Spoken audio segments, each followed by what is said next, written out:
واللہ غفور الرحیم۔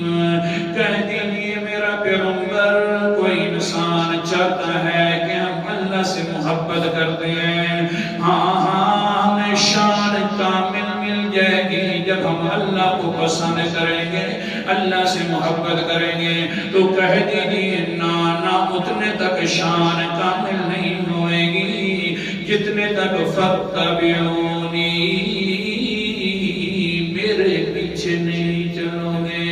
جو میں پسند کروں اس کو پسند نہیں کرو گے، جو میں ناپسند کروں اس کو ناپسند نہیں سمجھو گے، تو اتنے تک تم اللہ سے محبت کرنے والے نہیں ہو۔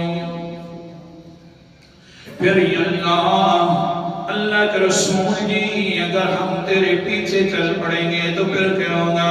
یحببکم اللہ ویغفر لکم ذنوبکم، بڑی شان کامل ہو جائے گی، اللہ بھی تم سے محبت کرنا شروع کر دے گا۔ بڑی شان کامل ہو جائے گی کہ ویغفر لکم ذنوبکم، ہاں پیغمبر کی پسند کے پیچھے پسند کے اوپر چلنا شروع کر دو گے تو اللہ سارے گناہ بھی معاف کر دے گا۔ آخر کار میرے پیغمبر کی پسند کے اوپر جو چل رہے ہو، پھر جو بھی چیزیں ہمیں ناپسند گزرے گی وہ جو گناہ والی ہیں، آخر کار تم ہمارے محبوب جو بن جاؤ گے، ہاں پھر سارے جتنے گناہ ہوئیں گے پیغمبر کے پیچھے چلنے کے ساتھ ساروں کو